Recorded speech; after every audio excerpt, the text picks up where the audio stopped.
Well, thank you very much, and I want to really thank John for inviting us to come and present here. John's been a good friend and a confidant for a long, long time, many years. He's also hung a lot of nicknames on us over the years. Toiling geologist was kind of neat. We drilled a hot hole in another company once, and his summary was a great Hail Mary. And then one of his more recent ones, when we got this project, was Howe Street Hillbillies. And I think what that all derives from, I think John is really subtly trying to tell us that he appreciates the fact that our money is almost all spent on the ground doing what shareholders want us to do, and we run a very tight ship, very low burn rate, and that's where these nicknames have sort of sourced from. So right now, Lorraine Copper Corp itself was a spin out, much like what Ted Tremonti was talking about in Eagle Plains.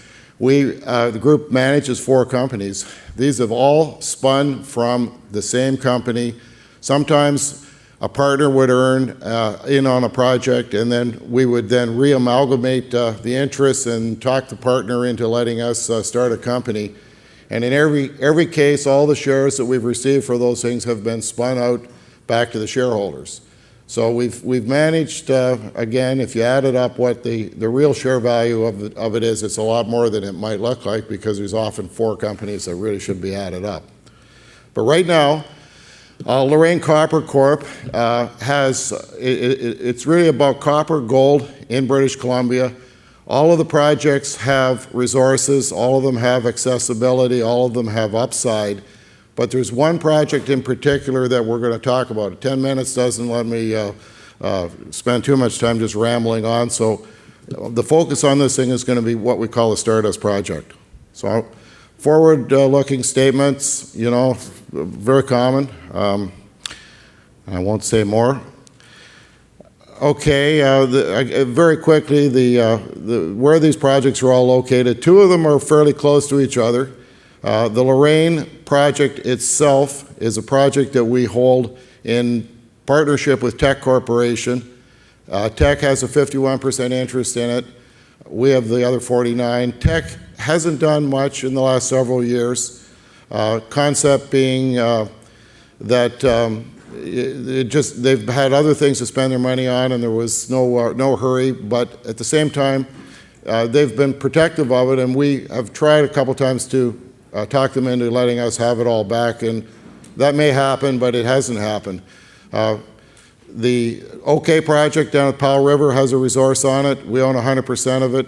Right now, we would probably JV it, and that brings me to the Stardust project, which was called, the project actually goes back to 1944. There was a small operating mercury mine on it, put on in the Second World War by the Braylorn Mining Company.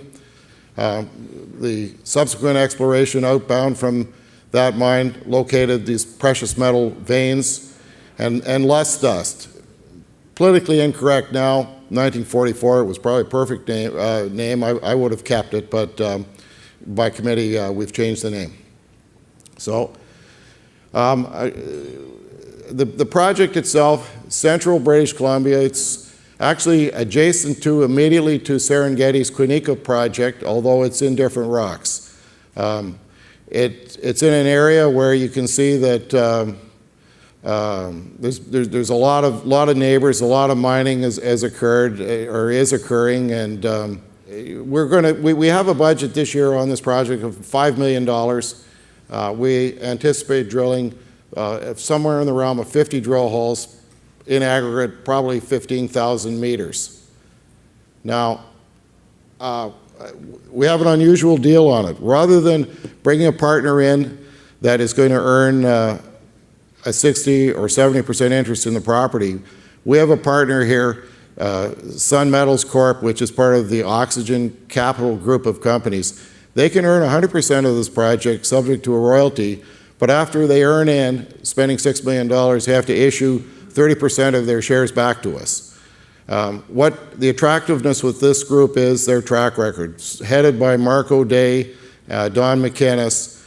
Over the last 15 years, they've raised more than $700 million and have managed to package it and dispose of it in sales for almost $3 billion. The biggest transaction being Frontier Gold, sold to Newmont because of Long Canyon in a transaction that actually added up to $2.2 billion by itself. So we're really looking forward to working with these guys because they're far more successful than we have been in getting the story out and getting significant shareholder value attached to it. Okay, the property itself is what's called a carbonate replacement type deposit. Analogs might be Bingham Canyon, Taylor Project in Arizona Mining.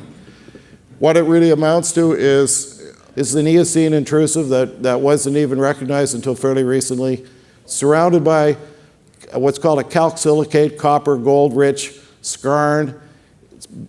As you move further away, it turns into sort of a stratiform mantle-type deposit, richer in zinc and gold.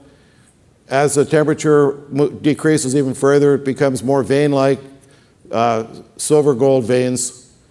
The consultant on this project that Sun Metals has engaged is Peter McGaw. McGaw would be known to many people here because he was one of the founders of Mag Silver. And he's probably the world's authority on these things. And Peter says that as far as he's aware, he's worked on this project previously for the previous group. It's the only project he's aware of in the world that has the full component attached. Now I haven't got unlimited time, so I'm going to have to speed up here a little bit. But this image I put up just again to show you, there's the stock. You're coming out, you're into the mantos. Eventually you're into the #1 vein zone. This is 2.3 kilometers. There are truly spectacular holes of all these types all the way along. It's the last slide I have on this thing.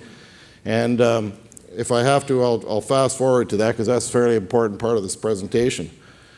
So again, sticking with this theme, see I still got a couple of minutes, so I'm good.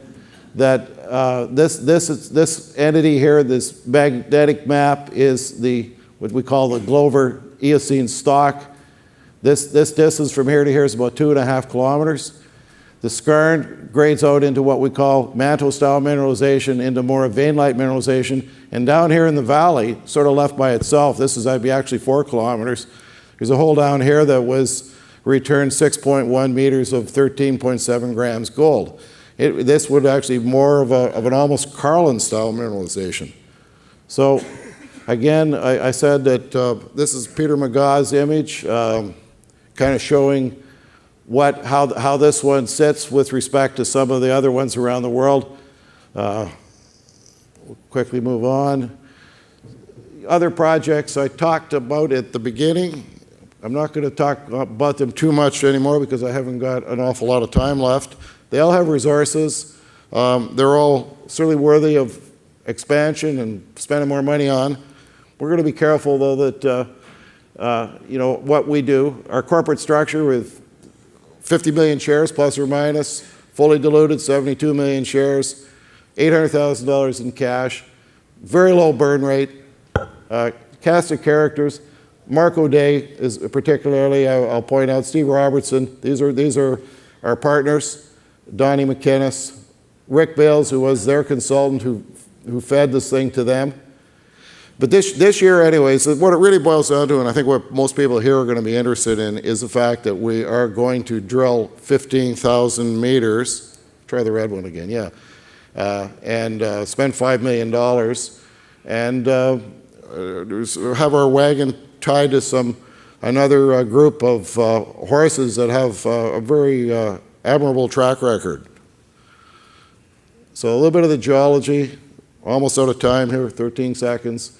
The Pinchy Fault Zone is a major fault running through British Columbia, separating this Quesnel or more older rocks, or probably younger rocks from the Cache Creek rocks, and it's probably responsible for the plumbing system that's made this all happen. Again, I'm going to just finish with this final slide showing what kind of numbers. I put just one from each of the zones in here to show what this thing could generate. In the skarn zone, hole 0209, 15 meters, 2.2% copper, 24 grams gold, 80 grams of silver. Moving into the manto, here's a hole, 6 meters. The important point here, 19% zinc. Another one of the vein zones, 900 grams of silver, 13 grams of gold, and the one left in the valley, 6.1 meters, 13.7. It's a bit misleading just to put the best holes up, but I'm trying to promote the story. Thank you.